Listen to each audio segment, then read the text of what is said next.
to JED's Journal podcast from the JED TV studios on the campus of Purdue Northwest in Hammond, Indiana. Now here's your host, Jim Diedlow. Thanks for coming in today. Can you talk for like another 8 or about 20 seconds while I get this article? Here it is. I got it up now. Familiar face announced as Highland's new baseball coach. Can you get the Times article and show that picture of Sam scratching his back? It's not a huge. I was gonna ask Sam. It's probably adjusting my pants. Did you pick this? To be honest, did you pick this photo? It's not the most flattering photo.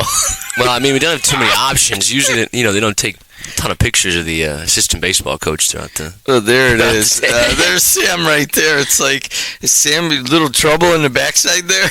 I was probably putting the pants up on the backside, I'm pretty sure it's showing Sam scratching his backside, and they put it on the front page of the Times. That's pretty funny. After devoting 8 years to coaching within Highland's baseball program, Sam Michel is stepping into the head coaching role for the Trojans. The Highland School Board approved the hiring on Tuesday evening. Michel, a 2011 Highland grad, brings nearly a decade of coaching experience to a program that captured its first sectional title in 25 years last spring. I'm excited and relieved that we can concentrate on doing all the stuff we need to do this off season and get ready for spring. Now, here's what John Bogner said. You're correct. Okay? Otherwise, he's going to be at my front door. You don't say my last name bad again, or I'm just... Sam has been a diehard player, Highland player, coach since I met him.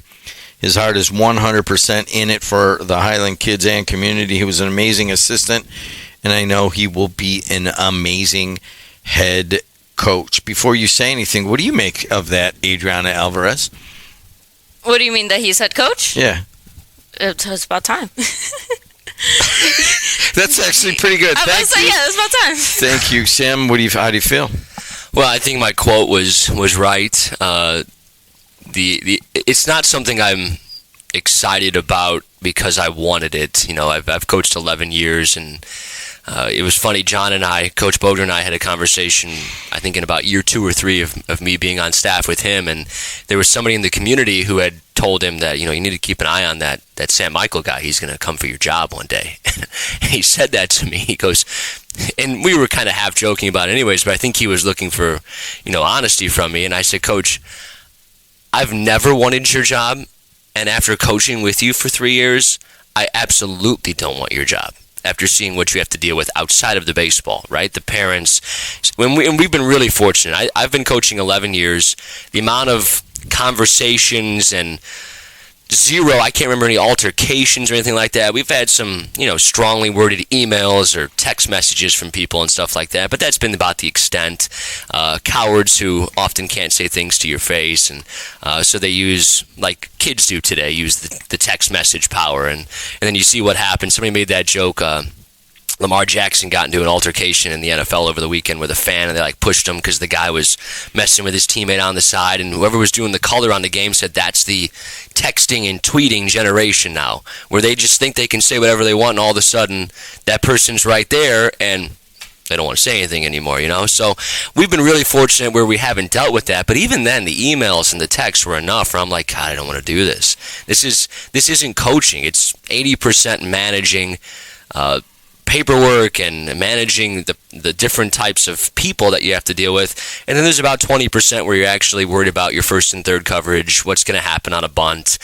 Am I taking this pitcher out? Do I hit and run here and bunt there? That's like 20% as the head coach. So I never wanted it, and to be honest, I said it in the article, and I said it to Grace, I wish I still lived in a world where I was the assistant and either one of the last 2 guys was still in charge. Not because I don't think I'm capable of making the decisions. Not because I don't think, quote unquote, I deserve to be the head coach or something like that. I mean, you put in enough time.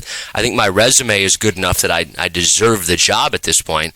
But I much prefer to live in a world where Coach Bogner's the head coach or Zach's still in charge and we can work together and all that stuff. So I take the job because I think I'm definitely the most qualified person I guess, left standing at this point to a certain degree of what our staff was 4 or 5 years ago.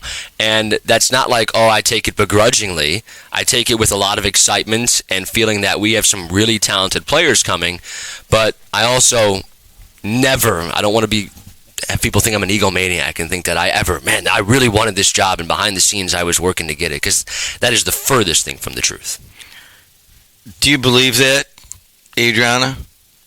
What? This baseball dude watching games all day long, and does he ever? I mean, baseball is just kind of controls his life. Here we are trying to work. He has to put the Cardinals game on the. No, not in the last couple of years. Come on. I was going to say he didn't do it. He didn't do that on Tuesday. Yeah, no.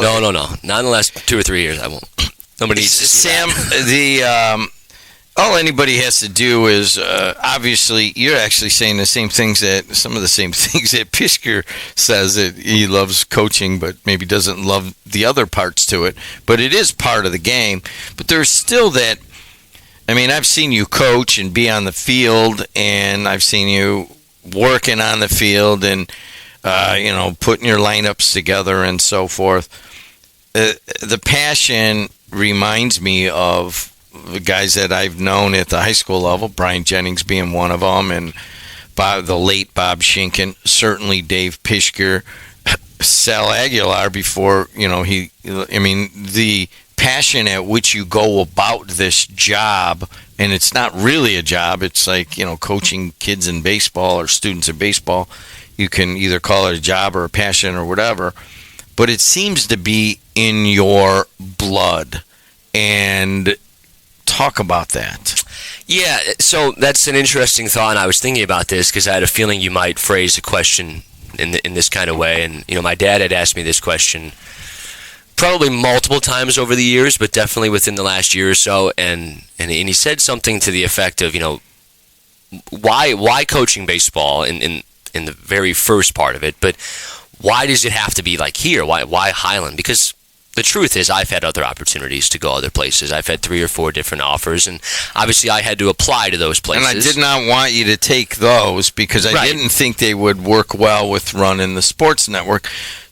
Just like Adriana going to her alma mater to coach cheerleading. That's great. It's close. It's right there. Everybody understands. Aren't you glad I didn't go to Valpo? Exactly. Do not take these other jobs that are farther away. But anyways, go on. Talk about the answer to this question. Well, I applied to them ultimately, and this is what I told people. And again, I try to be honest with guys. I've asked our players recently, have I ever knowingly told you a lie? Like, can you think of a time where, man, you lied right to my face? I might have said, I'm going to try to get you in, or if this happens, you're going to pitch, and then you ultimately didn't, or something like that. And genuinely, I was prepared for those situations, and they didn't happen. But if I ever looked you in the face and said something that was a lie, I try not to do that to anybody. You can't have respect from people. So what I've told everybody on those other jobs was, I took those interviews, especially the one most recently, because I had a feeling that there would be a time down the road where this was going to happen, where I would have to interview for this job. And I've known Ryan Harrington for years now, and he's been the AD since I've been a coach at Highland. And so that interview process is comfortable for me for the most part. And he didn't ask any softball questions or anything, but we know each other, so it's a little bit easier. But imagine if at the same time Zach was leaving, Ryan was leaving, and I wasn't prepared for an interview with somebody. I just thought, if Pies ever left, I'm going to take the job. They'll just give it to me, no problem. So I took those interviews with the idea of, I need to be prepared. If I feel like I have to take this job, then I want to know what I'm doing. So back to your original question, to say all that, Highland, there's something about it, and what I've landed on with the answer is, and this is the same thing I try to do with our guys, and I try, again, because everybody can be an example. There are, as I talk about in my religion and my faith all the time, I go to church every Sunday to give myself a chance. I thought it was to sing. Well, I do that. Yeah, I give myself a little. Did you ever hear him sing? Did you ever listen to that Sunday morning show? Yeah, whenever I get into the car, I hear it, and I'm just like, oh yeah, that's Sam singing. Sam singing. But anyways, your faith is big to you. Huge, yeah. And I do all that not because I think I'm better than anybody. I think that's a common misconception, especially of the Catholic Church today, is that all Catholic people think that they're like holier than thou and better than you. And that's why a lot of people left the Catholic Church. There were scandals, of course, that were a big part of all that stuff. But that is the biggest misconception to me, is that people who go to church think that they're better in any way. And I always say, I go so I can give myself a chance. So when you talk about being a role model, yeah, I think there's a lot of things I do really well in terms of just being a member of society. Like, I don't think I'm exceptional in any single skill or way, but in terms of this is what at least you want to do for your life and set yourself up, hopefully you've got something that separates you. I think I can teach that. And that's why I've stayed here, is because, of course, my parents were a huge part of me learning those skills.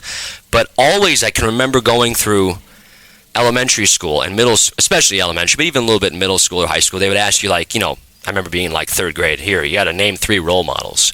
Well, both my grandparents have been not in my life. My grandfathers have not been in my life. So that role model, that secondary outside of your dad, that person never existed for me, right? Like, I had some uncles who were kind of around and stuff like that, but, we've never been the family that was super tight-knit outside of the 5 of us. We went on the vacations all together. We always went on family bike rides, and we did a lot of stuff together.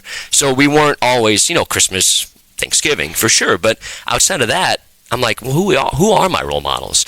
There was someone at church who I always went back on, but I honestly think I would always go back to when I was 10, my Little League coach, when I was 11, 12, Pat Vassar, Mike Fred. I named all these people yesterday not because I want to score points, but because that is the truth, that those guys ultimately, I think, helped mold me into the person I am. And so that's always been my goal, is how can I, at the end of the day, how can someone leave me and say, yeah, he helped me be better at hitting a curveball or throwing a curveball or fielding a ground ball or getting a better jump on a fly ball to the gap, all those things for sure. But, when you're 23 years old and you're sitting there and you're thinking to yourself about something, you're not going to remember how I taught you how to funnel a ground ball or what to do on a footwork on the double play. You're going to think about something I said to you. You're going to think about something I said about life to you. And hopefully it's a positive thing. And I think if you asked 100 of my players from over the years, I would really hope at least 95% would say that we left on having a really good relationship, and that's why I do this. To be honest, I want to win. Trust me. My goal is going to ultimately be win sectionals, find a way to get to victory field if we can ever do it. If we have a team good enough, then I need to help us try to get there. But if we don't, at the end of the day, my goal is how can we walk away with guys knowing that our staff cared more about them than anybody except for their parents. That's always my goal. He's Sam Michel. He's a new baseball coach at Highland, and it's a big job. I mean, Highland's got a lot of baseball tradition. You mentioned some of those folks that have been big impacts on you, and I thought it was in the article, but I don't know where I saw you do that. I think it might have been in a Facebook post. Mm-hmm. But I saw a number of them. I didn't know that you were so close with Mark Kniezek. Did he ever mention that he and I grew up with each other, and that at one time? I think he tries to keep that private. He does. I see him. Oh, I got so many Mark Kniezek stories. I'm like, he's like well respected in the Highland community and stuff. And I see him on your list, and I'm like, now I've got to poke some fun at that one. But Highland's kind of is a little bit like where I grew up in Munster, and that there is this tradition, and that there's a lot of Highland kids that are coming through the system and they stay, and but you mentioned that it mentions in the article last year, and it says where Zach Pizer was the head coach, but everybody knows that you were a main driver with Zach Pizer, one of your best friends. It's been 25 years since Highland baseball won a sectional. That means that it's been kind of down.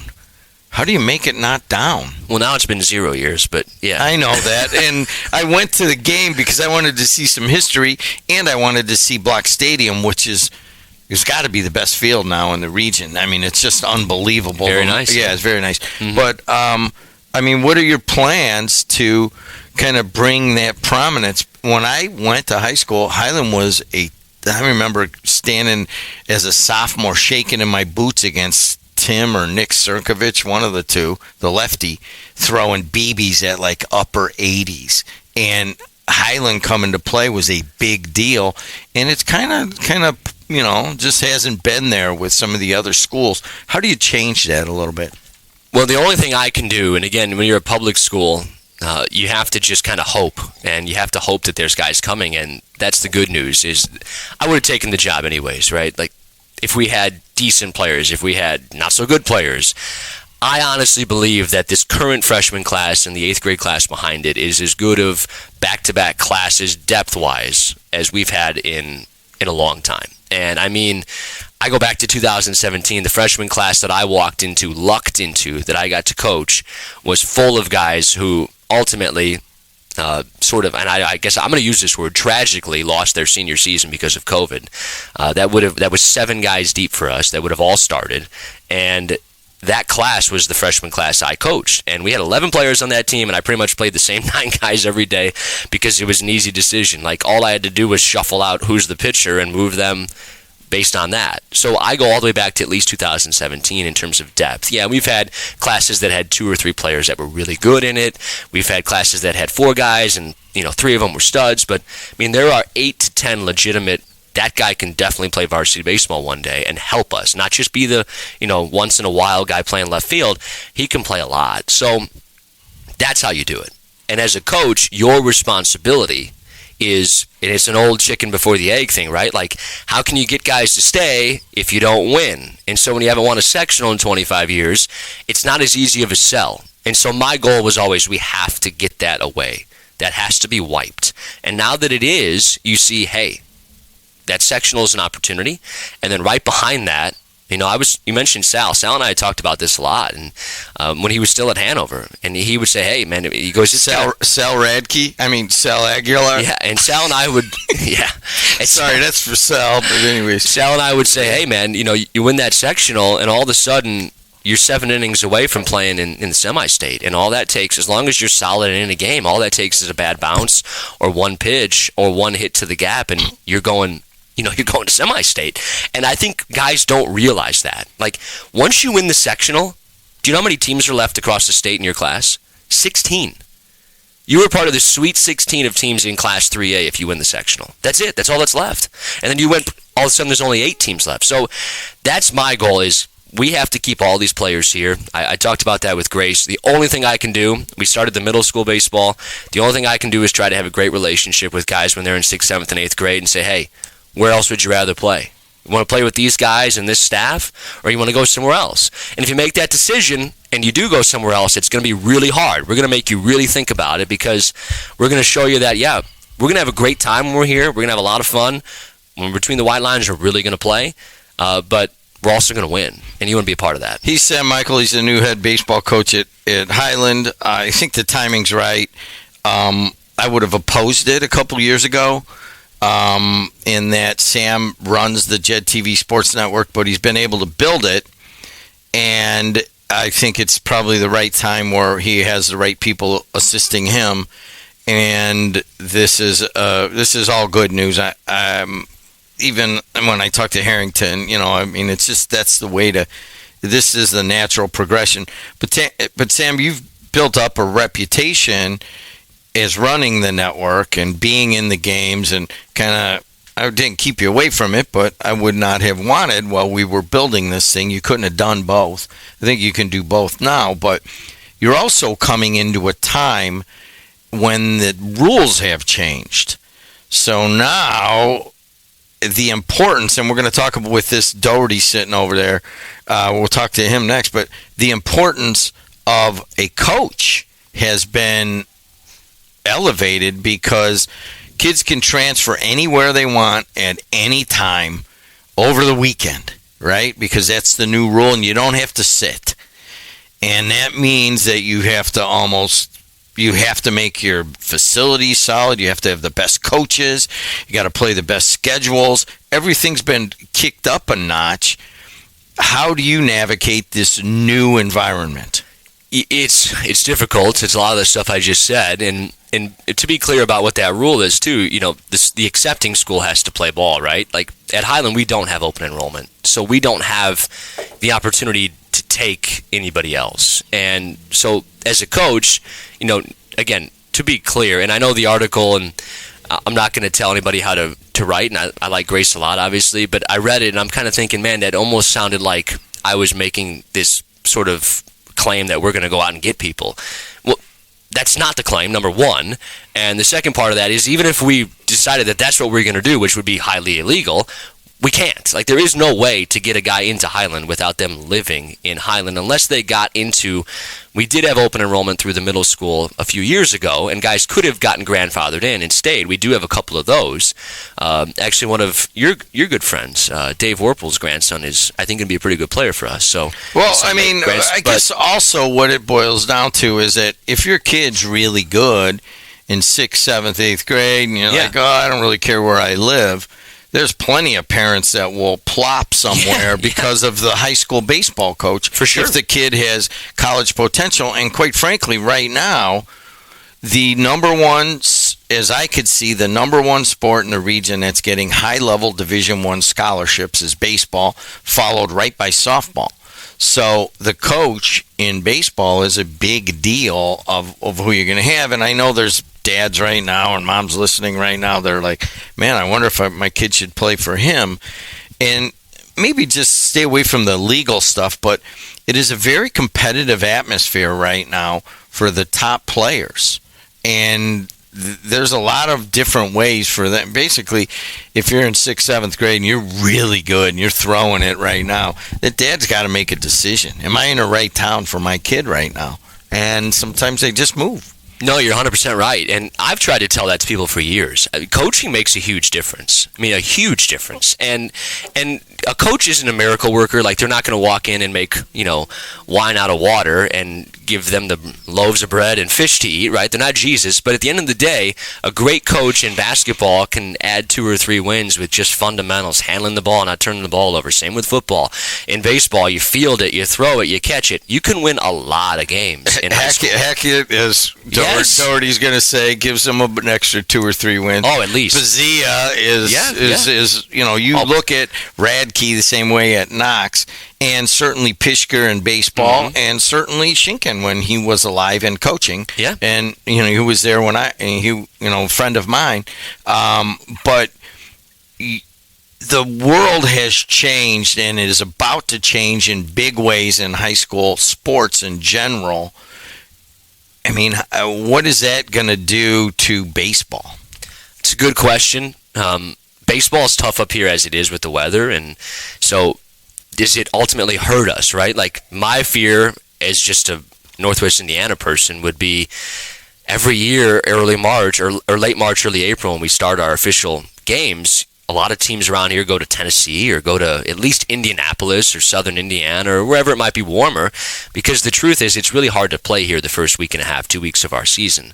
And I always think, man, it's a huge advantage for these Indianapolis teams. It's a huge advantage for Evansville or Bloomington, because they're not worried as much about this weather. They don't have the wind coming off Lake Michigan to deal with and make it. I mean, there are days when, it's 47 or 48, 50 degrees, and you're like, it is absolutely miserable. I'd rather it be 42 with no wind, because we know how Lake Michigan. You go play at Maryville, go play at some of these other places. Whiting. I mean, think about that. I mean, it's still crazy. Even though Chicago can be tough. I mean, some of these places are absolutely miserable, and you're standing there as the coach.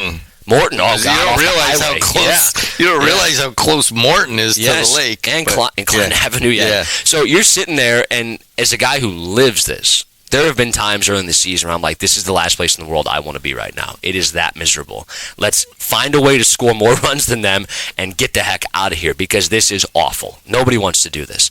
So I get a little bit nervous about the idea of, man, why would I sit up here and be miserable when I could go, hell, I'm not even talking about staying in Indiana, like, go to Florida, go to Texas. If it really is the Wild West like that, and guys can just pick up and go, and people have the, of course you got to have the financial wherewithal to do it.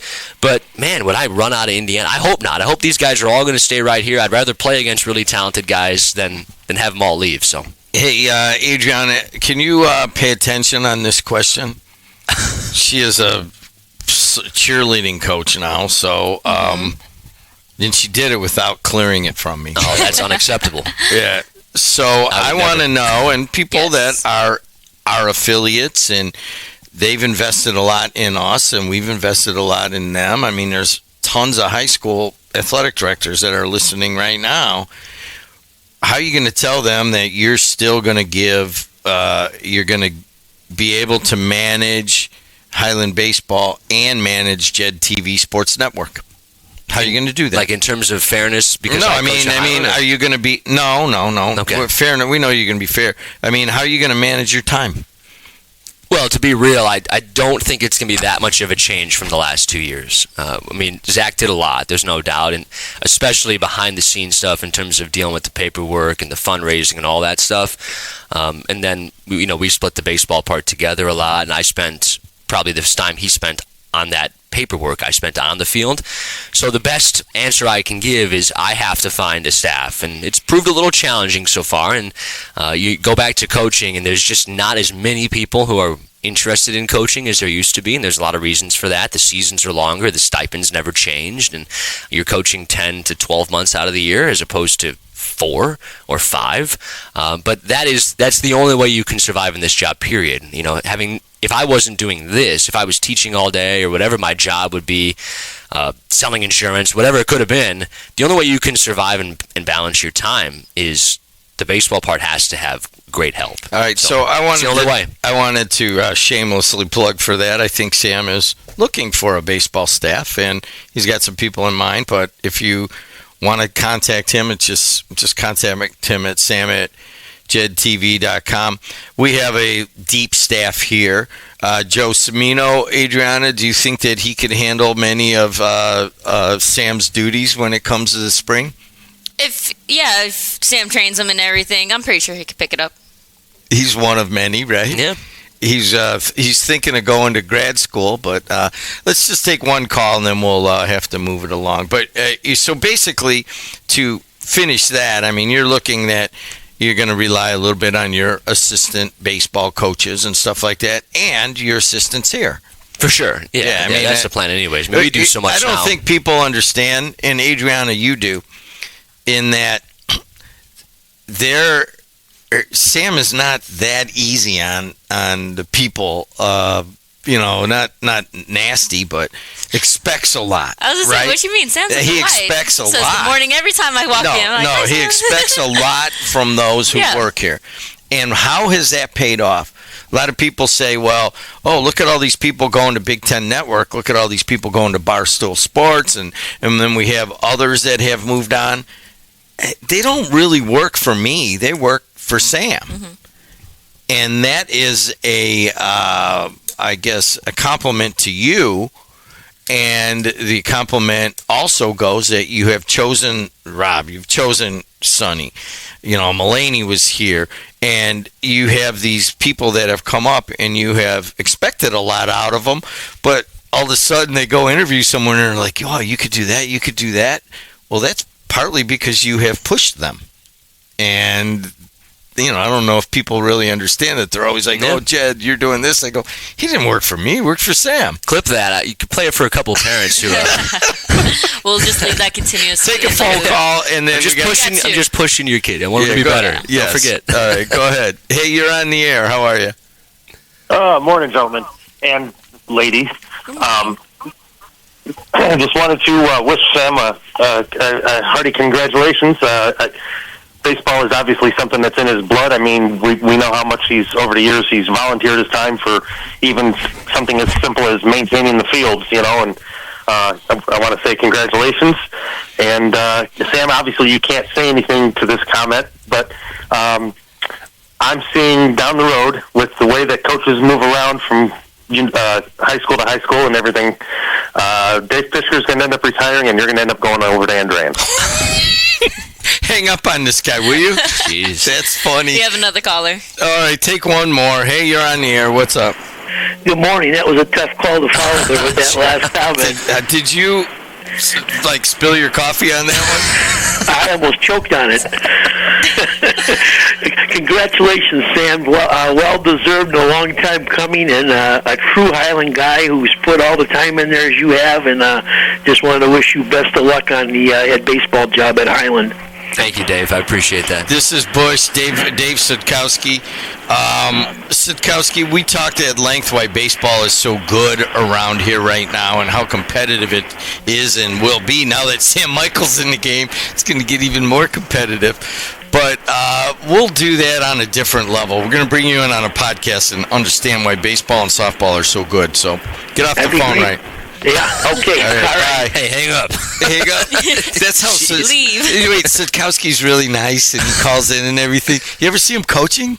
Of course. Oh, coached my against gosh. him. He has made some Sean Manea. I mean, there's so many people who played really for him. good players. But he's so nice, Dave Sitkowski. No, he's not. Yeah. Have you ever seen him on a field rip on an umpire or rip on his own kids? Todd Elias texted me yesterday and told me congratulations, and he said, hopefully I don't have to throw you out. And I said, well, Todd, that's totally up to you. And he goes, no, that's up to you. I go, well, then that's going to be easy because I'm perfectly well behaved all the time. I mean, that would never have to be a consideration, right? He's Sam Michel. He runs JED TV Sports Network. We didn't even talk about that, but it's growing leaps and bounds. I won't even talk about some of the other stuff behind the scenes that are going on, but we're Adriana Alvarez kind of running WJOB, Sam Michel running JED TV Sports Network. It's you folks in the region have some amazing talent, and Ryan Harrington and the Highland School Board agreed, and they put Sam in charge of Highland, and he's going to be going against Dave Pishker for however long Pishker wants to be there.